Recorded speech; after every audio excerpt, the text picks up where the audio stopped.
Hello, this is Professor James Strickler, and this is a course in American government. This lesson is from Unit 10, about media and politics.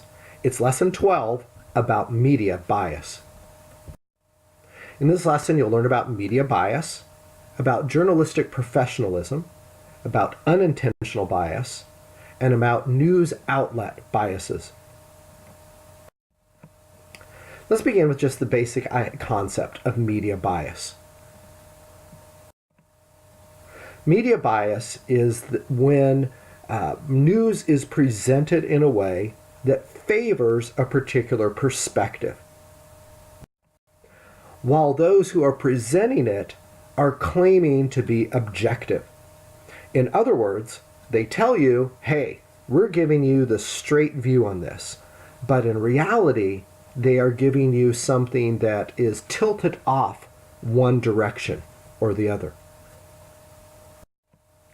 The mainstream American media has long been accused of generally having a liberal bias.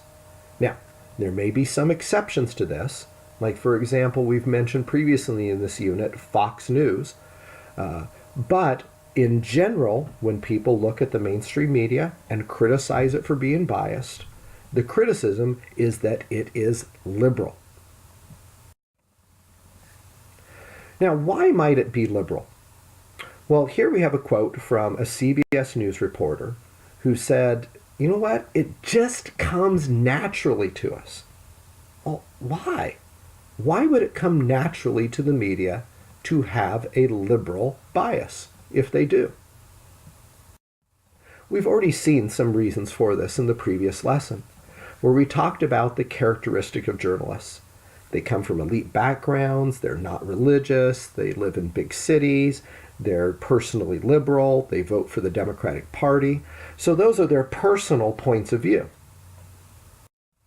Those personal points of view then get reinforced through groupthink, where they work at a place where they assume that everybody else has those points of view also. Here's an ABC News political director acknowledging this, saying that there's near universal sharing of the liberal point of view in the media, particularly on social issues that he lists here. He says that it's the default for everybody. You kind of assume that everybody around you has that same liberal point of view, and that anybody who has a conservative position is then a conservative. Now, this is going to come up later in this lesson, why this matters so much. But this is an acknowledgement that the groupthink in these media places like ABC News is that, hey, we're all liberals here. This then leads to the next concept, which we learned about in the previous lesson, group polarization, where being around all these people that believe the same way as you do then makes you more extreme in that point of view, whatever it is. This led an editor at the Washington Post to acknowledge that at her newspaper, not only is everybody basically a liberal, basically a Democrat, but as she puts it here, they're intolerant of other points of view. In other words, if you were in the newsroom and said, hey, I'm a Republican conservative, they'd look, oh my gosh, what is wrong with you? It also leads them to, in her view, openly cheer for the Democrats, such as during watching election returns. Now, this is a pretty amazing thing, considering that the Washington Post would claim to be objective and neutral and down the middle in its reporting, yet she's acknowledging here that it's filled with intentionally liberal Democratic people. Now, why should this matter, though? Even if these people are personally liberal, personally love the Democratic Party, what is to say that that will then influence what they report? Can't they still provide the neutral, down the middle, objective point of view? In fact, that's an ideal of their profession.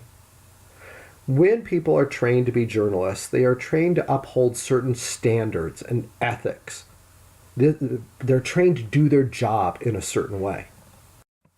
And among the things that they are trained to do is to be objective, to suppress their own biases, to try to give people the neutral point of view. So even if the newsroom is full of liberals, shouldn't they still be able to give the neutral, unbiased news to us?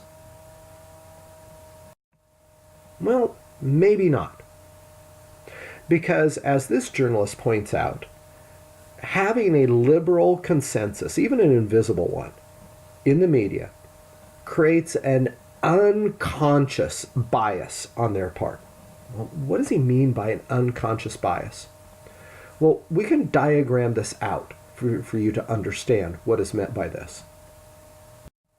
Let's begin with this line. We're going to have this line represent something. We're going to have it represent the ideological spectrum. In other words, we've used a line like this before, previously in this course, way back when we first started talking about ideology. We're going to arrange people's points of view on this line from all the way over on the left, liberal, all the way on the right, conservative. So that's how we're going to arrange people on this line. Then in the middle, we're going to have people that are moderate. And then to either side of them, we're going to have on the left, liberals, and on the right, conservatives. And then if we move farther out on the line, on the farther left, we're going to have extreme liberals, and on the far right, we're going to have extreme conservatives. So this is just a general array of ideology in the United States of America. Now, let's add journalists to this diagram. As we've already discussed, journalists in general, not every journalist, but in general, they're going to have a liberal point of view. But now we bring in the ideas of groupthink, the background, the characteristics of these journalists. Think about it. They go to work, let's start with them getting up. They get up in the morning and they walk out of their house onto the streets of the big city they live in, and they go to work, and through their whole day, all they encounter are people who have a similar background to them. People who are generally not religious, like they're not religious. People who generally come from elite educational backgrounds, like they do. People who generally are liberal in their point of view, just like they are.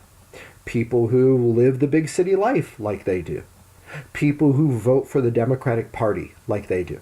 Basically, through their whole day, all they meet are people who are thinking the same thing, believing the same thing that they believe. Now, why is that going to make a difference? Well, if you go through your life and everybody that you meet thinks the same way you do, you're going to end up assuming something about your point of view. It's just natural. And that is that you're going to assume that you're sort of the average in the middle kind of person. Well, everybody thinks the same way I do. That must just be the typical way that people think then. I'm a moderate, is what you're going to believe about yourself. Now think about this though. If the journalists all see themselves as moderate, down the middle kind of people, even though they're actually liberals, then what are they going to see when they look across at other liberals? When they live in this situation, to go back to this quote that we had earlier in this lesson, where universally around them everybody assumes this same liberal point of view, they are going to see that as the default. That's just what a normal average person is they see things the same way. If you see it differently, then you're one of these ideological extremes. Normal, average, middle-of-the-road people see things the same way I do as a journalist because everybody I talk to sees it that same way. I must be the normal, down-the-middle, average person. And so people who see it the same way as I do are that normal, middle, normal, average, down the middle kind of person too. So, when they look at liberals, what they are going to see then, instead of liberals, is moderates, like they assume themselves to be. And that means then that when they look at extreme liberals, what they instead are going to see is just normal run-of-the-mill liberals, because they're just slightly to the left of them. And when they look at moderates, what they are going to see from their point of view, because they are assuming that they themselves are moderate, is conservatives. And when they look at conservatives, what they're going to see are extreme conservatives, because they think the moderates are actually conservative. And when they look at people who are really extreme conservatives, what they're going to see is Nazi fascists from their point of view, because they assume they themselves are moderate. This is what is meant by the idea of unintentional bias. That because through this process of groupthink, they assume that everybody has this same normal point of view that they have, they're going to misperceive what other people's point of views actually are. And then, this is the important thing, they're going to act on those misperceptions. They're going to see moderates as conservatives. They're going to label them as such. They're going to see wacko liberals as just normal liberals. They're going to see intense conservatives as crazy Nazi fascists. They're going to see things that way, and they're going to report on things that way then. So this is why the CBS News reporter that we began this lesson with said that, there is a liberal bias. We just need to admit that it's there. It's so blatant it's there. But it's not there because we sit around in dark corners and plan strategies of how we're going to slant the news. Instead, it just comes naturally to us. It comes naturally to us because we're a pack of liberals. We talk to liberals all day. And so we just assume that's the normal point of view, which then skews our view of everybody else. All right. Well, this is an argument. But is it true? What does the scientific research say about this? Well, the best scientific study out there at this point of this sort of media bias was done by these social scientists here, Grosclose and Milieu, in 2003. And this is what they did. It was a really clever way to explore this question. They first of all said, you know what? We can compare the ideological positions of members of Congress by looking at how they voted compared to each other. And we can lay them out. We can figure out who the most liberal members of Congress are and who the most conservative members of Congress are and who the moderate members of Congress are by just comparing how they actually vote against each other, who they agree with, who they disagree with. So they did that. And then after figuring out where the members of Congress were at on the ideological spectrum, they then looked at what language they use. Now, how do they do this? Well, members of Congress get their words recorded. There's something called the Congressional Record that it records every single thing that gets said on the floor of the House of Representatives and on the floor of the United States Senate.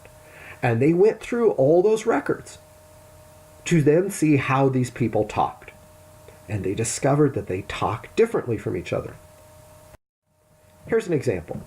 If you're a liberal and you're talking about the issue of abortion rights, you're going to use terms like pro-choice and anti-choice to describe the 2 points of view. If, on the other hand, you're on the other side of things, you're going to use the terms pro-abortion or pro-life. So liberals use certain kind of terms for this subject. Conservatives use different terms for this subject. Well, they found these different sorts of words being used by politicians, whether they're liberal or conservative. Then, this is the key, they look to see what language the media uses. Do they talk like liberals or do they talk like conservatives? What does the media do? And here's what they found. Now, this is an actual chart from their paper. It's going to be hard to read here. The words are really small. But that part highlighted in yellow in the middle represents the ideological position of the average American voter. Now, if you go down below that, those names listed below are members of Congress that are more conservative than the average voter, all the way down to the most conservative member of Congress at this time. If you then go up above the average American voter on this chart, you have more liberal members of Congress, all the way up to the most liberal member. And then on the right-hand side of the chart, you have arrayed a bunch of national news sources whose language they evaluated to compare to the language used by members of Congress. You'll notice where all the arrows points, with just a couple of exceptions. They point on the liberal side of the spectrum. In other words, almost every national media source is talking like a liberal, with only a couple of exceptions, like Fox News. And why are they all talking like liberals? Because they're made of liberals. The reporters themselves are liberal, and they don't even realize that they're reporting using a liberal point of view because it's unintentional. They're not trying to bias the news. This is just who they are. This is who everyone in the newsroom is that they talk to. And so they all talk the same way, they all report the same way, and they end up reporting the liberal point of view. So what does this mean then for you as a news consumer? If you're going to look around and say, okay, what parts of the media are liberal, what parts are conservative, so that I know as I turn these things on, as I open these newspapers, whatever it may be, click on these websites, where do I need to go to see what is liberal and what's conservative? Well, almost every national news source is liberal, such as the newspapers, the Washington Post and the New York Times, television network news programs like ABC News, CBS News, and the the cable news networks like CNN and MSNBC. They are filled with liberals who talk like liberals, who report like liberals, who give you the liberal point of view of what's happening in the world, even as they may be claiming that they are objective. If you want to get the conservative side of things, then you pretty much are stuck either going to Fox News or turning on talk radio to hear hosts there like Rush Limbaugh and Sean Hannity and things like that. Now, the reason this is important for you to know as a news consumer in American politics is that if you want to get a balanced view, in other words, you want to actually find out what both the liberals and the conservatives are thinking, it's pretty easy to find the liberal point of view. You just open up the New York Times, you click on the CNN website, you turn on MSNBC, whatever. There's lots of chances for you to go find out what the liberal point of view. The default, you open up a media source, whatever it is, it's probably going to be liberal. If, on the other hand, you want to find out the conservative side of things, you're going to have to hunt it down. You're going to have to actually turn on Fox News or turn on talk radio to hear the other point of view. All right, that completes this lesson. Now let's review what we learned. The mainstream media is usually claimed to have what sort of bias? Conservative, moderate, liberal, or no bias at all. Now, while they may claim that themselves that they have no bias, the critics of them say, no, they have a liberal bias, generally speaking. Now, there are, again, we've said before, there are exceptions, like Fox News. What point of view are journalists trained to take? Is it the conservative point of view, the moderate point of view, the liberal point of view, or an objective point of view? Journalists are generally trained to have an objective point of view. Why might unintentional bias exist? Is it because of groupthink, journalistic training, ideological diversity, or a secret conspiracy? Unintentional bias might exist because of groupthink. Basically, the members of the media are all around people who believe the same thing they do, and so they kind of assume everybody else does also. Which news outlet is not generally liberal?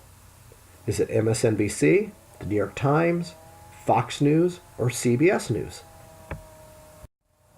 Fox News is generally not liberal, but the others all are.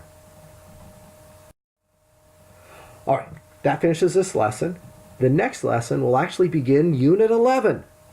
It'll be Lesson 1, and it'll be about why we have public policy.